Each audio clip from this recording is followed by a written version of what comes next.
Dalam meramal, maka langkah-langkah yang diperlukan adalah yang pertama kita menentukan untuk apa ramalan digunakan. Jadi di sini ini menggunakan ramalan kehadiran di taman untuk kemudian memutuskan keperluan stafnya, kemudian waktu bukanya, lalu ketersediaan daripada wahananya dan juga persediaan makanannya. Kemudian langkah yang kedua adalah kita memilih item yang akan diramalkan. Jadi di Disney World ini ada 6 taman utama yang mana ramalan dilakukan terhadap kehadiran ya untuk setiap taman guna menentukan pekerja yang dibutuhkan, kemudian perawatan serta penjadwalan. Kemudian kita tentukan juga waktu ya, horizon waktu daripada ramalan. Apakah untuk jangka pendek, jangka menengah atau jangka panjang? Di mana Disney ini membuat peramalan harian, mingguan, bulanan, tahunan, bahkan 5 tahunan.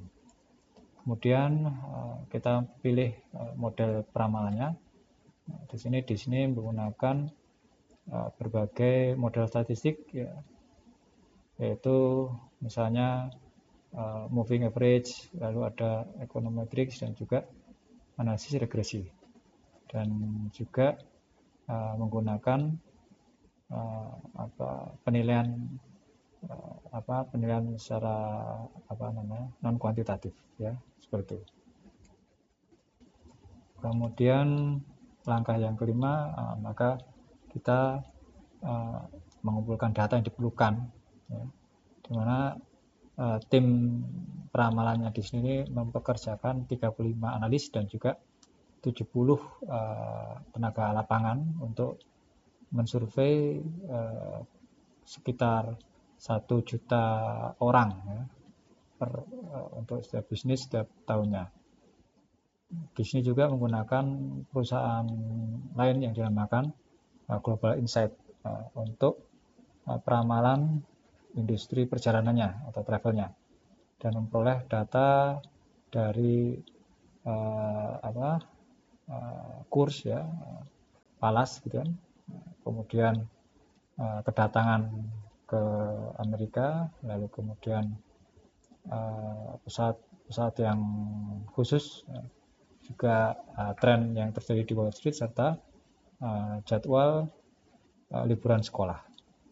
Kemudian langkah yang keenam adalah kita buat peramalan, dan yang ketujuh kita lakukan validasi dan kita terapkan hasilnya. Di Disney ini peramalan di review ya, setiap harinya di tingkatan yang tertinggi untuk memastikan bahwa model, asumsi, dan datanya valid. Kemudian ukuran error juga diterapkan ya. Kemudian peramalan dipakai untuk menjadwalkan personil ya, dengan interval 15 menit. Baik, ini pengecualiannya. Jadi sistem apapun yang akan digunakan, maka perusahaan itu mempunyai masalah ya, masing-masing ya. Misalnya ada faktor dari di luar yang tidak bisa diprediksi atau dikendalikan. Nah, itu biasanya akan mempengaruhi peramalan. Kemudian kebanyakan teknik forecasting atau peramalan ini mengasumsikan bahwa ada kestabilan dalam sistem tersebut. Konsekuensinya maka beberapa perusahaan itu biasanya melakukan peramalan secara otomatis menggunakan software peramalan. Nah, kemudian mereka akan memantau hanya pada produk yang kebutuhannya itu tinggi. Kemudian kemudian untuk produk family ya. Dan untuk peramalan produk ini akan lebih akurat dibandingkan dengan peramalan produk individu. Jadi peramalan beberapa produk atau agregatnya itu akan lebih akurat. Sebagai misalnya Disney ini melakukan agregasi peramalan harian untuk kehadiran di tiap tamannya. Maka ini akan membantu menyeimbangkan kekurangan atau kelebihan prediksi untuk setiap untuk di masing-masing di setiap 6 wahana tadi. Pendekatan peramalan ada pendekatan kuantitatif yang mana ini menggunakan model matematika yang berdasarkan daripada data historis ya, data historis atau bisa juga variabel asosiatif.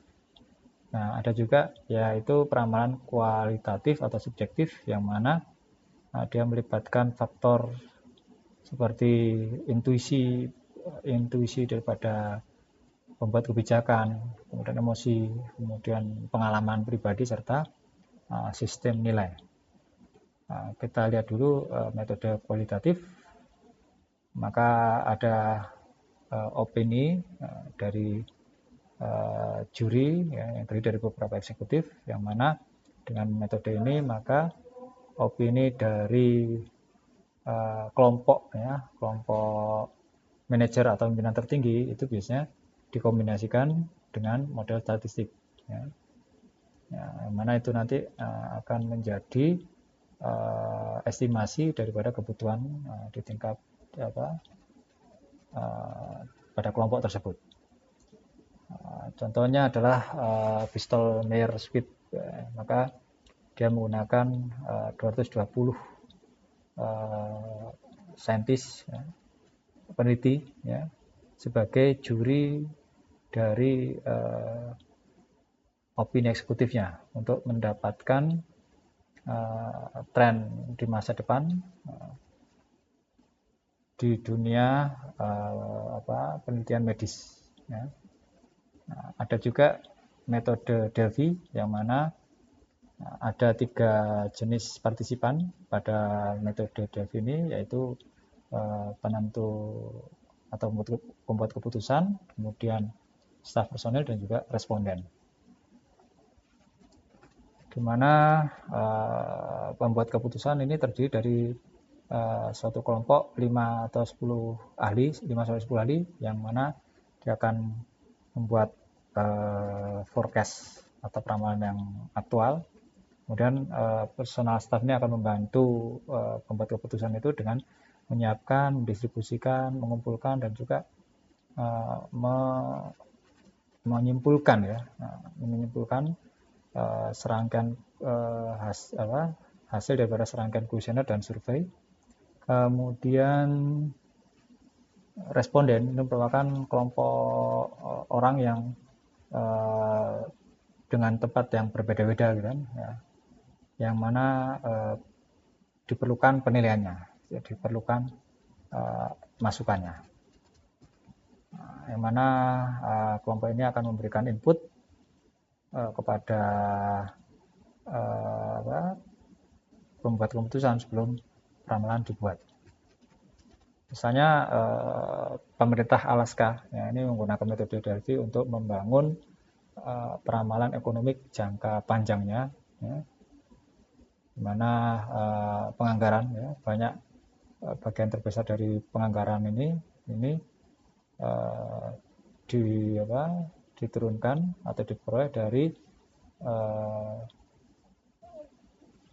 minyak bertong-tong ya,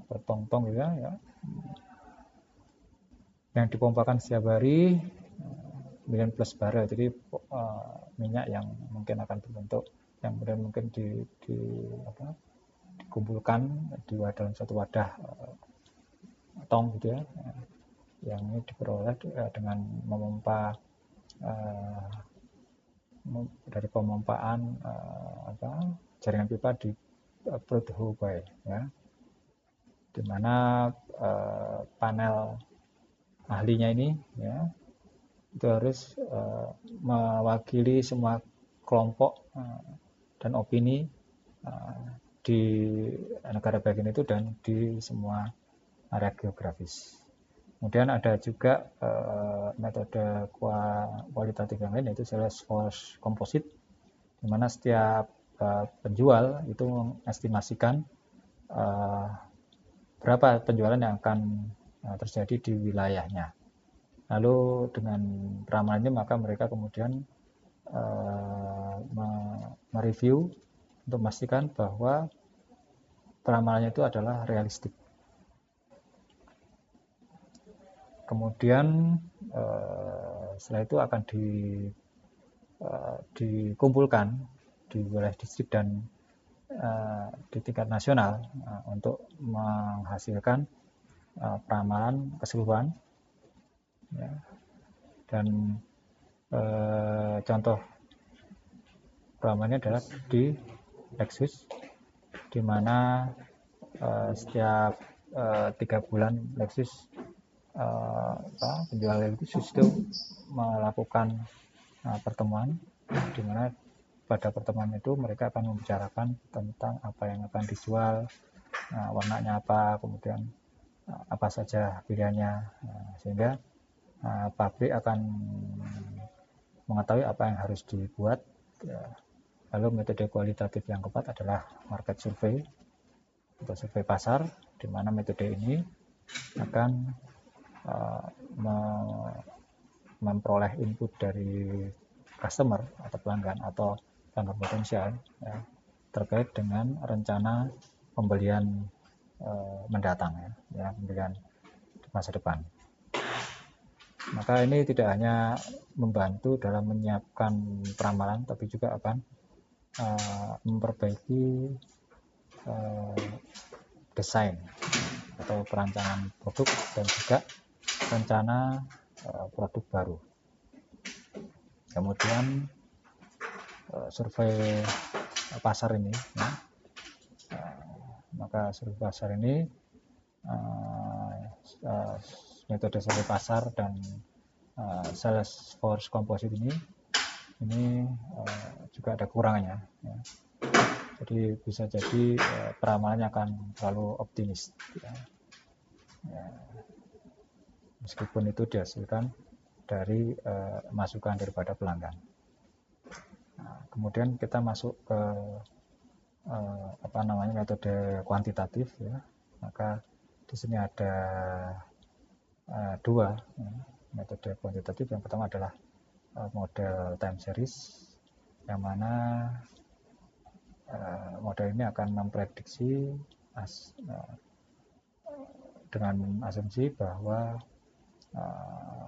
masa depan itu adalah fungsi daripada masa lalu, atau mereka akan melihat apa yang sudah terjadi pada beberapa periode waktu, kemudian menggunakan serangkaian daripada data yang lampau tersebut. Kemudian metode kuantitatif yang kedua adalah asosiatif model asosiatif, yang mana model ini menggunakan variabel atau faktor yang bisa mempengaruhi kuantitas, ya, atau berpengaruh pada kuantitas yang akan diramalkan. Oke, kita masuk ke time series forecasting atau peramalan berdasarkan waktu. Maka ini didasarkan pada urutan waktu, ya, pada data, bisa mingguan, bulanan, atau 3 bulanan dan seterusnya, ya. Kemudian hal ini akan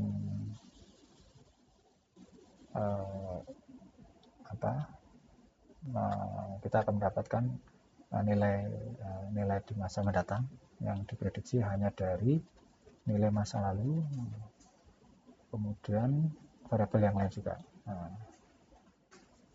Kemudian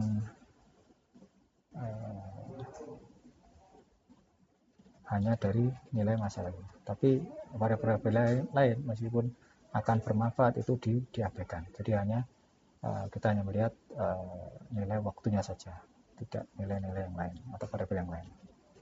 Kemudian time series ini, rangkaian waktu ini, ya, ini berarti kita akan memecah data lampau, ya, menjadi komponen, kemudian memproyeksikan atau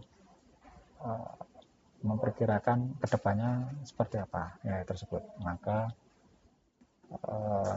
time series ini mempunyai 4 komponen. Yang pertama adalah time, yang mana ini merupakan pergerakan data, naik turunnya data secara perlahan gitu, pada waktu tertentu. Kemudian juga ada seasonality atau musiman, ya, dimana ini merupakan pola data yang akan berulang setelah 1 hari atau 1 minggu atau beberapa bulan atau juga bisa beberapa tiap 3 bulanan. Kemudian ada siklus, ya, dimana ini merupakan pola data yang akan terjadi setiap beberapa tahun. Biasanya ini melekat pada siklus bisnis dan merupakan bagian yang penting dari perencanaan dan analisis bisnis untuk jangka pendek. Kemudian ada juga yang namanya variasi acak, ya, yang mana merupakan blips, ya, atau suatu titik yang nggak biasa, ya, titik yang berbeda karena disebabkan oleh situasi atau kesempatan yang tidak biasanya. Nah, untuk pola musiman ini bisa dilihat di tabel berikut. Jadi ada kalau ini adalah panjang waktu, ya, kemudian dia adalah panjang musimnya, kemudian di sini angka yang terkait dengan musim tersebut. Misalnya kalau kita tahu bahwa 1 minggu itu terdiri dari 7 hari seperti itu, atau kalau misalnya 1 bulan itu terdiri dari 4 sampai 4,5 minggu. Atau kalau kita melihatnya dari sisi hari, maka 1 bulan itu merupakan 20 sampai 31 hari, kemudian seterusnya. Lalu di sini juga ada pola daripada time series tadi, ya. Jadi signal peak ini terjadi jadi yang biru ini adalah merupakan aktual, jadi kebutuhan aktual, ya. Kemudian yang hijau ini adalah trennya, ya. Jadi trennya dari kebutuhan aktualnya akan kita bisa perkirakan trennya apakah naik atau turun. Nah, di sini kita lihat titik puncaknya. Titik puncak ini merupakan titik puncak musiman. Setiap musim ada titik puncaknya. Nah, kemudian di sini kita bisa lihat juga ada random variasi, jadi variasi acak, ya, yang mana yang misalnya di sini kok naik, kemudian di sini tiba-tiba turun dengan tiba-tiba. Nah, ini di sini adalah variasi acak. Kemudian di sini garis merah ini adalah kebutuhan rata-rata selama 4 tahun.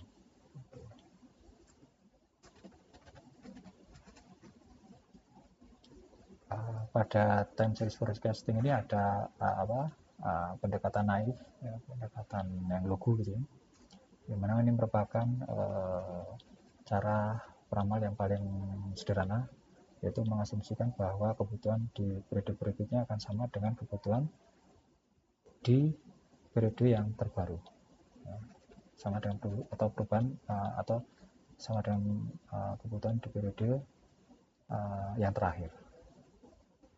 Dimana untuk untuk beberapa produk, maka ini merupakan model peramalan yang cukup efektif, ya, dan efisien. Lalu ada juga moving average, di mana moving average ini menggunakan angka dari atau nilai dari data historis, ya, data historis aktual atau data masa lampau. Kemudian dengan asumsi bahwa kalau permintaan pasar itu akan akan tetap, ya, akan tetap setiap saat. Misalnya kalau moving average untuk 4 bulan, maka kita bisa menghitungnya yaitu dengan menjumlahkan kebutuhan selama 4 bulan terakhir, kemudian membaginya dengan 4. Lalu untuk setiap bulan yang lewat, maka data yang terakhir itu ditambahkan, ya, dengan penjumlahan tiga bulan sebelumnya. Kemudian bulan yang terakhir akan dihilangkan, di mana hal ini akan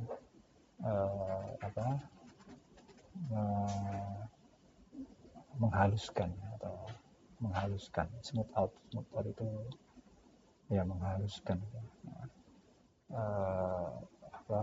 ketidakteraturan pada jangka pendek dari suatu data. Jadi kalau misalnya data itu tidak teratur, maka dengan adanya moving average maka dia akan dibuat lebih teratur, seperti itu. Dimana rumus daripada moving average adalah jumlah permintaan pada n periode sebelumnya dibagi dengan n.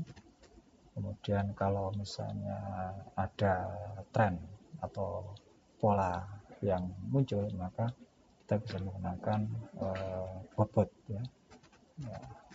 Kita bisa menggunakan bobot untuk penekanan pada nilai tertentu. Oke, di sini kita akan mencoba menentukan moving average, di mana sebuah perusahaan ini ingin membuat ramalan 3 bulanan, ya, dengan moving average yang mana masuk forecast untuk bulan Januari, ya.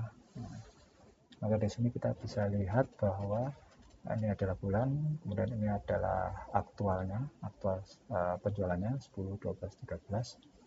Maka moving average dibuat dengan menggunakan data 3 bulan, yaitu kita bisa memperkirakan April itu 10, 12, 13, kemudian dibagi 3, ya, 10, 12, 13, kemudian dibagi 3, ya.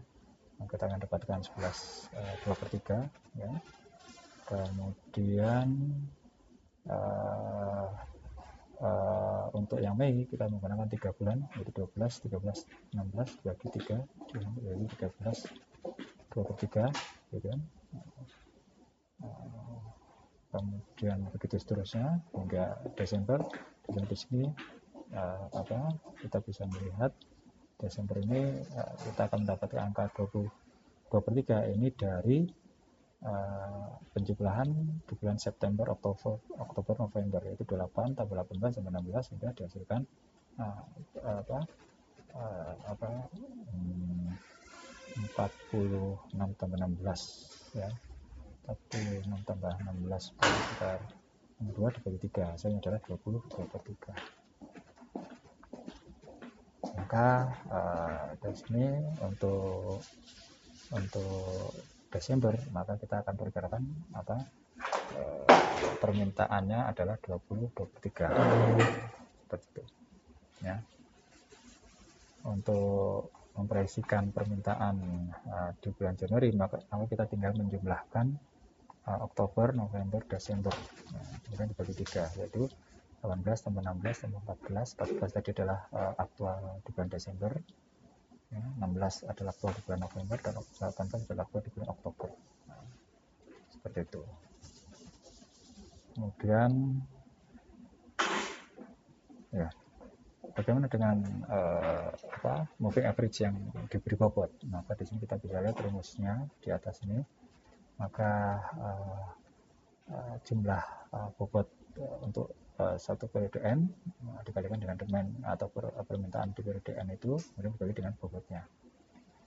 Masih dari contoh yang sama, contoh kasus yang sama dari perusahaan sebelumnya. Nah, kita memberikan bobot ya di sini, bobot 3 diberikan untuk data aktual bulan sebelumnya ya, kemudian 2 untuk 2 bulan sebelumnya dan 1 untuk 3 bulan sebelumnya ya. Sehingga nanti 3 kali penjualan di bulan terakhir, kemudian 2 kali penjualan di 2 bulan terakhir, kemudian 1 kali di 3 bulan terakhir, kemudian dibagi dengan bobotnya. Maka hasil daripada ramalan dengan pembobotan ini kita akan melihat seperti ini.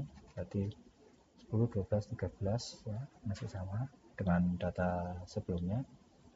Maka data bulan lalu itu yang 13 ini dikalikan dengan 3. Kemudian data 2 bulan sebelumnya yaitu 12 itu dikalikan dengan 2, dan data 2 bulan sebelumnya, data 3 bulan sebelumnya itu karena dia 1, bobotnya 1, maka dia tinggal diambil angkanya saja itu 10. Kemudian setelah ini dijumlahkan kemudian dibagi dengan 6, maka kita akan dapatkan 12/6 ya, 12/6 ya.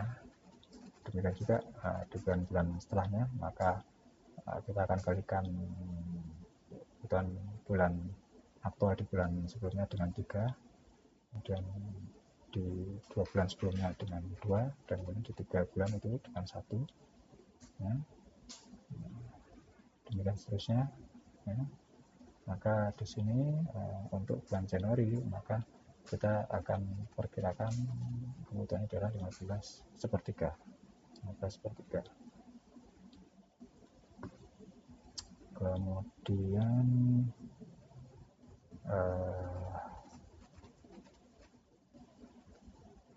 nah, ini adalah perbedaan antara moving average dan moving average yang diberi pembobotan ya. Maka di sini kita bisa lihat bahwa ada lag ya, terjadi lag karena memang kita memperkirakan kebutuhan misalnya di April ini ya, maka ini adalah kita mendapatkan April ini dengan kita menggunakan data di bulan Januari, Februari, Maret ya, jadi seperti itu ya. Di sini kita bisa lihat perbandingannya. Jadi di perkiraan atau di peramalan sendiri ternyata di bawah ya, masih di bawah daripada aktualnya. Dan seterusnya sampai kemudian di bulan September. Di bulan September baru kita bisa melihat bahwa peramalan baik itu menggunakan moving average maupun yang moving average yang diberi bobot itu, maka peramalan lebih lebih daripada aktualnya. Demikian.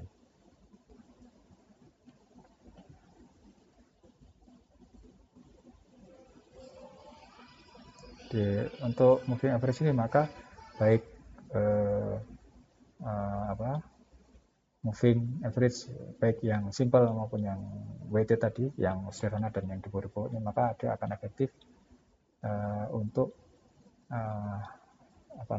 smoothing out. Jadi kalau ada fluktuasi ya, naik turun maka dia akan dihaluskan atau di rata-rata gitu ya, untuk pola permintaan, sehingga akan memberikan estimasi yang stabil. Tapi problemnya adalah dengan bertambahnya periode yang di rata-rata, maka mungkin fluktuasinya akan lebih halus gitu, fluktuasi atau akan memperkecil fluktuasi, tapi metodenya akan menjadi lebih kurang sensitif ya, kurang sensitif dengan perubahan data. Kemudian moving average ini tidak bisa mengakomodasi adanya tren ya, karena mereka menggunakan rata-rata ya.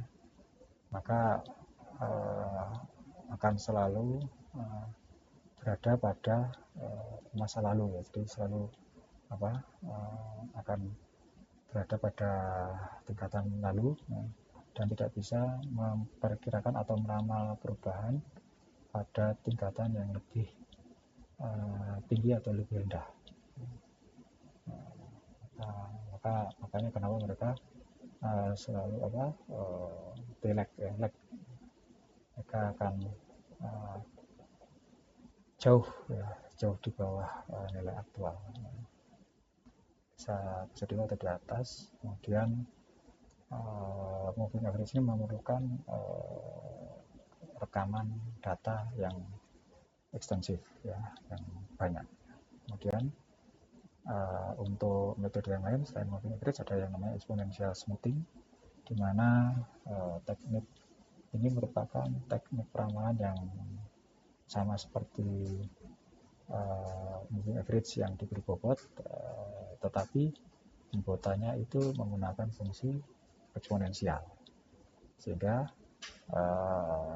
rumusnya adalah seperti ini. Jadi peramalan, ya, nilai yang diramalkan itu sama dengan nilai satu periode sebelum peramalan, kemudian ditambahkan dengan alfa, yang mana ini adalah alfa merupakan suatu konstanta pembobotan untuk exponential smoothing yang nilainya adalah antara 0 sampai 1. Kemudian dikurangi dengan jadi kalau ini adalah nilai aktualnya, jadi A itu berarti adalah actual demand pada periode sebelumnya, dan ini adalah forecast ada periode sebelumnya juga.